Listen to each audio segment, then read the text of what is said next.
Listen, people go to therapy to learn to deal with people who need to go to therapy. Think about that.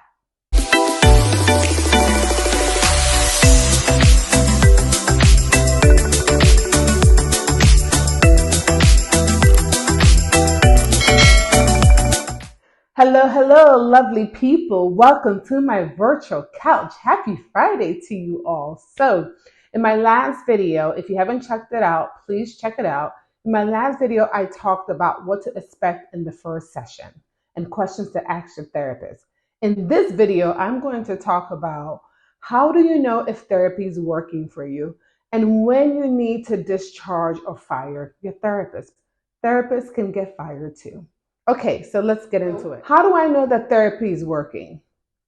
Before we even get into that, I'm going to recommend a few things. Before you begin therapy, I talked about in my last video writing your goals down. So I would recommend at the end of each month, check in with your therapist. How do you think I'm doing? How do you think I'm progressing in therapy? The reason why I want you to check in at the end of each month, because it's not going to take one session to solve whatever that you're going into therapy for.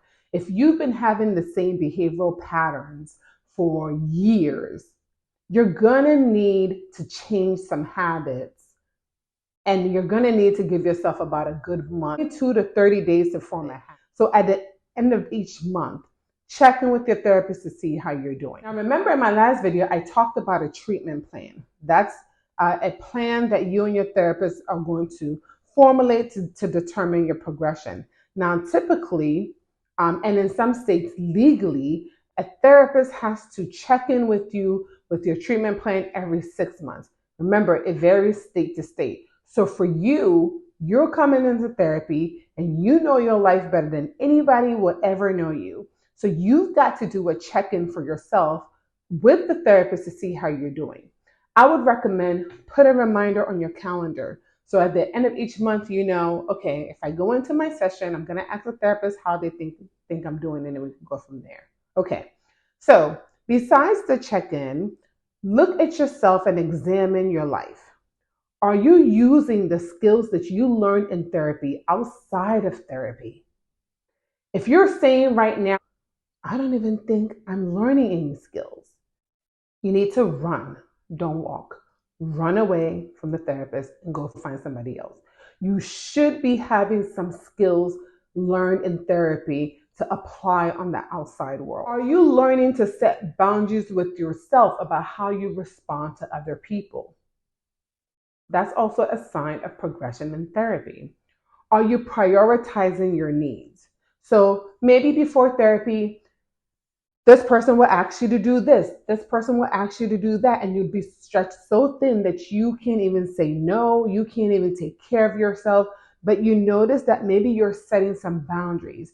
Maybe you're not only saying no, but saying not right now. And maybe the way that you're looking at boundaries is, you know what? If I don't set boundaries with this person that is making me be stretched thin, then I'm not allowing them to problem solve. So take this for example. What if you have a friend that is always asking you for things and you always tell that friend yes, but now you're in therapy and you're trying to learn how to prioritize your needs. And so your friend calls you and says, can you help me book a plane ticket to go somewhere? And then you say to yourself, you know what, why don't we go online and look together? Before therapy, you would just say, okay, girl, I got it. And you go online and you help them find a plane ticket and you send it to them. But now you say, why don't we do it together? Or you know what, let me give you this link that I use. Because what you're doing in that moment is you are allowing them to problem solve. You are not enabling them to always depend on you. Because what's going to happen if you're not available one day? Therapy can teach you the skills to help them, to allow them to problem solve. So examine yourself and say, am I prioritizing my needs now? Am I making sure that my basic needs are being met? And also, has your friends and family noticed a difference in you? You know, your family might say, hey, you know, before you would just blow up or you would just isolate you wouldn't communicate, but now you're coming to us and you're having difficult conversations. Or now, instead of blowing up, you are taking space or taking a time out. Look at your habits. Are you responding to things in a healthier way? And also look at your thinking process. Are you thinking about things in a better way that helps to add to a situation as opposed to not contribute to the drama of a situation, right? So I'm going to give you an example. What if before therapy, you might text your boyfriend or your friend, and they may take like 30 minutes to text you back. And in that 30 minutes, you are spiraling. Oh my goodness, why are they not texting me back? Are they mad at me? What did I do wrong? You're spiraling to the point where now you've come up with this whole narrative in your head. And now that you're in therapy, in that time that you're waiting for a response back, you have a healthier way of thinking, and you're saying to yourself, you know what, maybe they're busy, or maybe they're working, or what can I do to distract myself so I'm not spiraling and having anxiety over this perceived tension? What can I do in this moment so I can have a healthier way of thinking about why this person's not responding back to me? And oftentimes, when we have that kind of spiraling thoughts, that is a trauma response from past issues. So, for example, that same friend, if I would text the person and they wouldn't respond back, if I have a history of trauma and abandonment, I might not realize it in the moment, but I might be spiraling because of the fear of abandonment. Oh, they're not responding to my text messages because they're mad at me or they don't want nothing to do with me, right? So those are the unhealthy thinking styles that maybe now that you're in therapy, you have learned to think about things in a better way. Another sign that tells you if you're doing better in therapy is, are you able to have coping skills? Another sign of progression in therapy is, are you feeling overall better? Is your mood better? Are you less irritable? Are you less resentful? Are you managing your expectations? So maybe prior to therapy, you have high expectations of people who are either unwilling or incapable of meeting them. Keyword is unwilling or incapable of meeting them. And when they don't meet your expectations, you get angry, you get frustrated, it causes conflict, it causes drama. But now that you're in therapy, you have managed your expectations, meaning I'm going to meet them where they're at. So if my friend is always late picking me up, and I get into a fight with this friend, it causes drama, then we don't talk to each other for days. But now that I'm in therapy, I've either found an alternative for somebody to either pick me up, or I give them another time to pick me up because I know that this person, they are always late. I've managed my expectations, right? Or I've said, you know what? I'll just meet you there.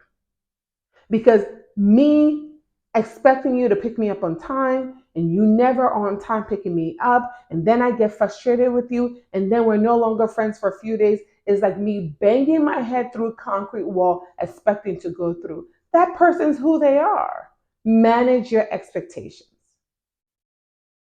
Another sign of that you're doing well in therapy is, do you have insight and awareness onto the things that you have normalized that is unhealthy for you, right? So I'll give you an example. I have a client who comes from a large family, and she now is in therapy to learn how to deal with the different roles and the different dynamics in her family. And now she has the insight to say, you know what, there's a lot of traumatic things that happen in my family that I have normalized. And I'm not normalizing it either anymore. Either I'm going to set some boundaries or I'm going to do something different with my own family, right? So when you come from a traumatic background, there's certain things that are normal for you. And you don't even realize that you've normalized the dysfunction. But when you're in therapy, you now have an insight to understand that, hey, this is not normal. This is not healthy. So I need to start changing my behavior. Listen, we cannot control another person. We can control ourselves and how we respond to a person or a situation. Okay? That's why I said people need therapy to learn to deal with those who need to be in therapy. Okay? So When you examine yourself and you notice that I'm open and honest with my therapist, I'm transparent in therapy, I actually feel like because I'm changing myself and I'm working on myself, I notice that other things are changing as well and other things are falling in line. That's a sign of progression in therapy. How do you know that therapy is not working? When you feel stagnant. Like I come into sessions, I talk about the same thing over and over again. I'm not changing, my situation is not changing, and I'm not learning or gaining any skills. You need to find another therapist. Every time you go to a session, you should be learning some skills or you should be gaining something from the session. If you're feeling like there's no progression, then you need to switch. Now, what to do if you don't like a therapist, you feel like you're not making any progress, and you feel like you need to switch? It is okay to break up with your therapist. People are loyal to hairstylists, people are loyal to a nail person, people are loyal to their barbers, people are loyal to their trainers. It's okay not to be loyal to your therapist. It's not beneficial for you. There's no point in going to therapy and being loyal to your therapist and you're not getting anything out of it.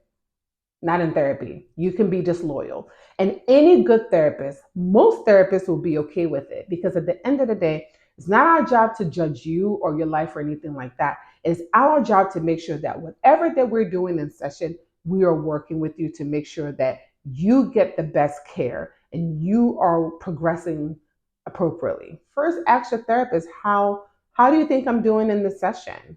I've been coming to you for 3 months and I just want your perspective on how I'm doing. Your therapist might say, "Oh, you're doing great. You're learning all the things you need to learn, or your situation's gotten better." But perhaps that's in contrast of what's going on with you. Maybe you're not feeling better. Your situation's not getting better. Your response to things not getting better. So already there's a disconnect, right? The therapist saying you're doing well, but you're not. That's a sign. Now, your therapist might say, you know what? It doesn't seem like you're doing any better from the first time that you started. It doesn't seem like things are changing.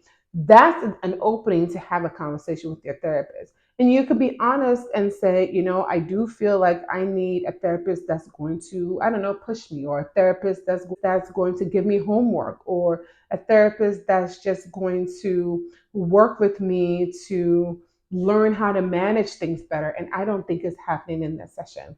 So you have a right, well, it's the ethical responsibility of the therapist, of a good therapist, to say, you know what, let me refer you to someone else.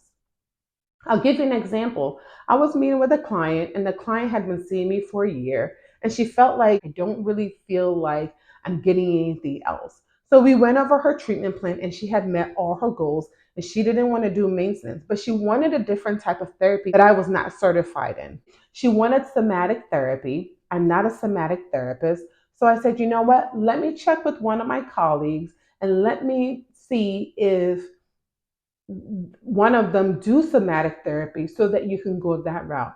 It is not our job as therapists to take things personal. It is not about us. It is about the client. So I found a somatic therapist, and then me and the client called the therapist together, and I was able to do a warm transfer. In my next video, I'm going to talk about how do you know if you have a good therapist or a bad therapist. So stay tuned. Take care. Bye bye.